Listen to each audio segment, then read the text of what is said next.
Hello everybody, आज हम start करेंगे diversity in the living world topic. If you look around you will see a large variety of living organism. अगर आप अपने आसपास देखोगे तो आपको large variety of living organism देखने को मिलेंगे। बी इट पॉटेड प्लांट्स, वो गमले वाले पौधे भी हो सकते हैं, इंसेक्ट, बर्ड्स, पैट्स और अदर एनिमल्स एंड प्लांट्स।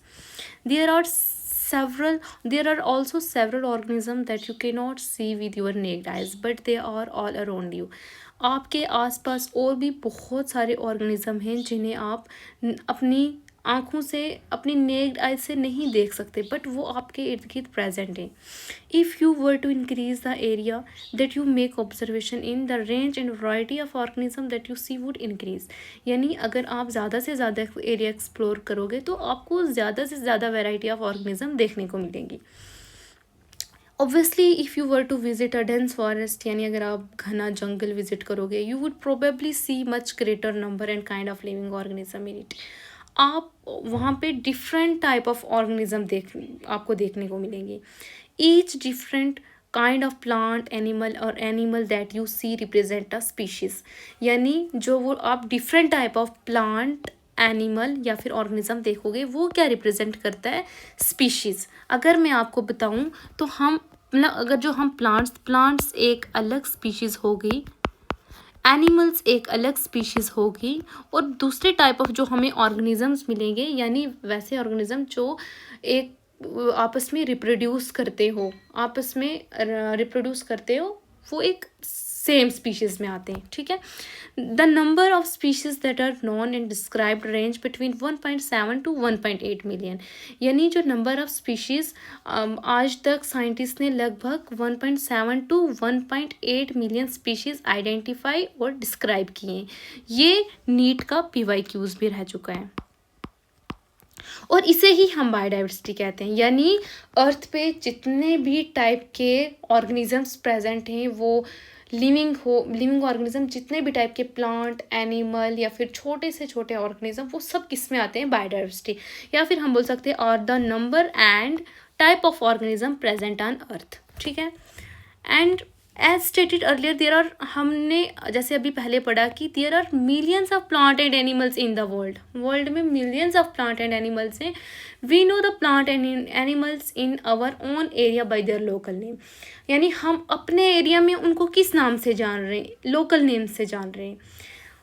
जैसे दीज एक मैंगो का पेड़ है, इसको हम अपने अलग नाम से जान रहे हैं, दूसरी स्टेट में जाएंगे वो अलग नाम से जान रहे हैं, कंट्री में जाएंगे वो अलग नाम से जान रहे हैं। These local names would vary from place to place, वो जगह से जगह वेरी करते हैं, even within a country. यानी कंट्री के अंदर भी हो सकता है, एक स्टेट में कोई और नाम है, दूसरी स्टेट में कोई और नाम है। और इसीलिए हमें किसकी ज़रूरत पड़ी? need to standardize the naming of living organisms such that a particular organism is known by same name all over the world. This process is called nomenclature. क्यों हमें nomenclature की ज़रूरत पड़ी? nomenclature क्या होता है? कोई ऐसी स्पीशीज़ जिसको हम साइंटिफिक नाम दें और वो साइंटिफिक नाम पूरी वर्ल्ड में चले और हमें कम्युनिकेशन में प्रॉब्लम्स ना हो। लाइक मैंगो का साइंटिफिक नेम, जैसे हम आगे पढ़ेंगे, मैंगीफेरा इंडिका है। तो इस नाम को हम पूरी वर्ल्ड में हम एक नाम से जाने, इसलिए मैंगीफेरा इंडिका। ठीक है। और इसीलिए हमें किसकी ज़रूरत पड़ी? नोमेनक्लेचर की ज़रूरत पड़ी। Obviously, nomenclature or naming is only possible when the organism is described correctly and we know to what organism the name is attached to. This is identification. अब देखो, nomenclature किसी भी चीज़ का हम तभी कर सकते हैं जब हम उसको आइडेंटिफाई कर लें। That means identification एक पहला स्टेप होने वाला। जब तक हम किसी चीज़ को आइडेंटिफाई ना कर लें तो हम उसको नाम कैसे रख सकते हैं? अगर मैं बताऊं तो पहला स्टेप आइडेंटिफिकेशन होने वाला है, दूसरा स्टेप नोमेनक्लेचर होने वाला है। इसको मैं अच्छे से एक्सप्लेन करती हूँ, आई होप आप अच्छे से समझोगे। पहला स्टेप होने वाला है आइडेंटिफिकेशन। आइडेंटिफिकेशन के बाद हम करेंगे दूसरा स्टेप होने वाला है नोमेनक्लेचर। तीसरा स्टेप होने वाला है क्लासिफिकेशन और चौथा स्टेप होने वाला है कैरेक्टराइजेशन। अब मैं इसको एक एग्जांपल से समझाती हूँ ताकि आप इसको याद रख पाओ। आइडेंटिफिकेशन, अगर सबसे पहले मेरे सामने फूल पड़े, मैंने एक फूल उठाया, मुझे पता चला वो रोज़ का फूल है, लाइक वो रोज़ है, दैट मीन्स मैंने उसको आइडेंटिफाई किया कि वो क्या है, वो रोज़ है। जब मुझे पता चल गया वो रोज़ है, मैंने उसका नाम, अब नॉमेनक्लेचर के लिए कुछ रूल्स हैं, वो हम नीचे पढ़ेंगे, मैं आपको जस्ट अंडरस्टैंडिंग के लिए समझा रही हूँ। तो उसके बाद हमने रोज़ का, जब हमें पता चल गया, हमने आइडेंटिफाई किया कि हाँ इसके फूल है, ये ऐसे कलरफुल है, ये सब चीज़ें हमने देख के अब हम इसका नाम रखेंगे। नॉमेनक्लेचर में हमने उसका नाम क्या रखा, रोज़ा इंडिका। रोज़ा इंडिका हमने नाम रख दिया। अब जैसे मैंने रोज़ा इंडिका नाम रखा तो अब मुझे पता चल गया कि ये रोज़ा इंडिका है, तो मैंने उसको क्लासीफाई कर दिया, यानी मैंने उसको एक अलग फैमिली में डाल दिया, रोज़ेसियाई फैमिली में डाल दिया। ठीक है, जब मैंने उसको रोज़ेसियाई फैमिली में, अब मुझे पता चल गया, मैंने जब आइडेंटिफाई किया, मुझे पता चला ये रोज़ है, फिर मैंने उसको नॉमेनक्लेचर दिया रोज़ा इंडिका, उसके बाद मैंने उसको फैमिली में डाला रोज़ेसी में। अब मैं उसको आराम से कैरेक्टराइज कर सकती हूँ, इसके फूल कैसे हैं, किस टाइप का है। ठीक है, आई होप आपको ये समझ आया हो। और इसी को अब आगे चलते हैं।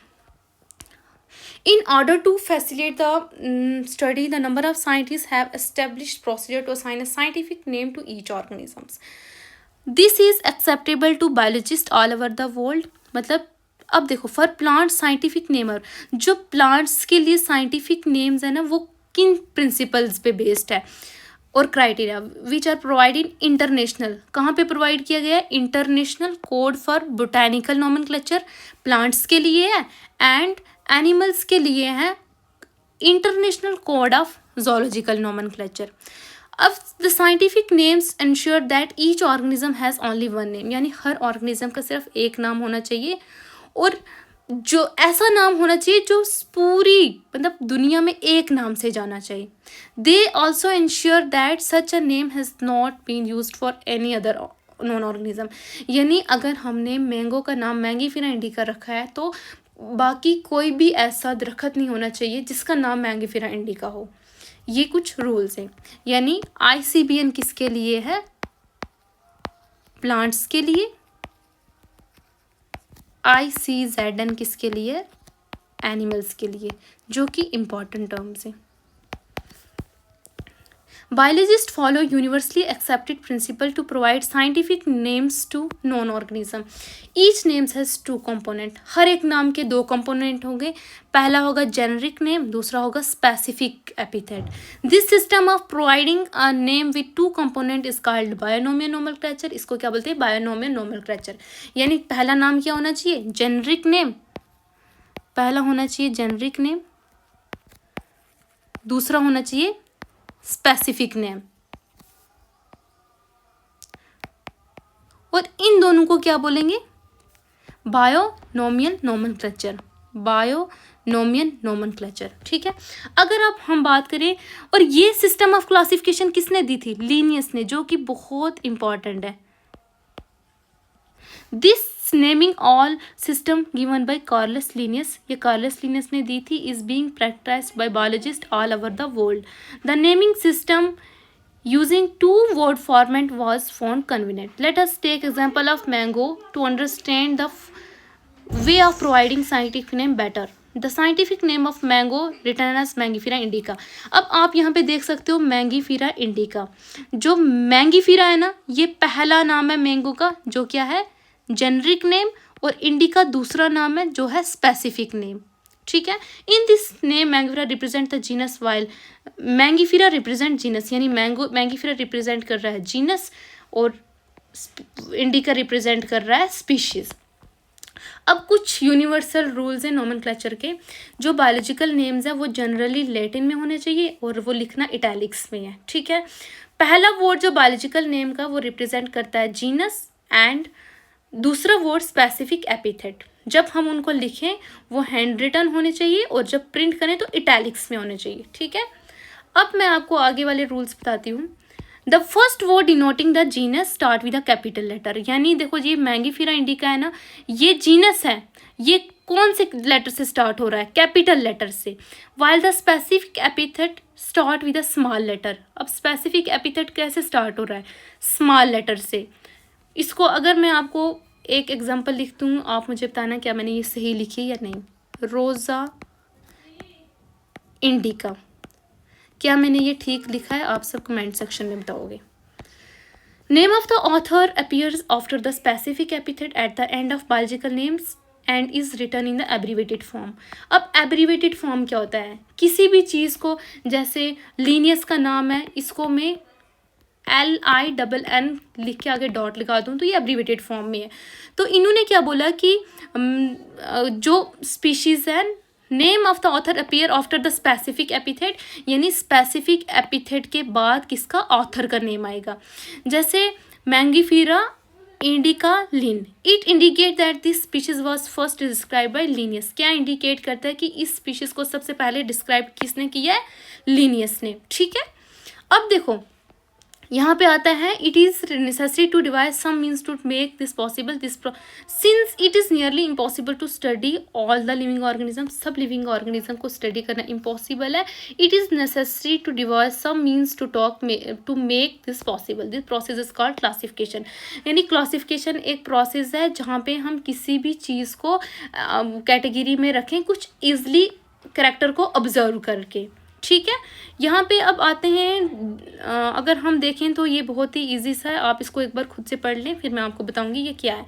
अब जो टैक्सा है, टैक्सा क्या होता है, the scientific term for this categories taxa, जैसे dog, cat, mammal, wheat, rice, plant, animal, ये कन्वेंट कैटेगरी है और we use to study organism. The scientific term for this categories taxa. Okay, मैं आपको समझाती हूँ।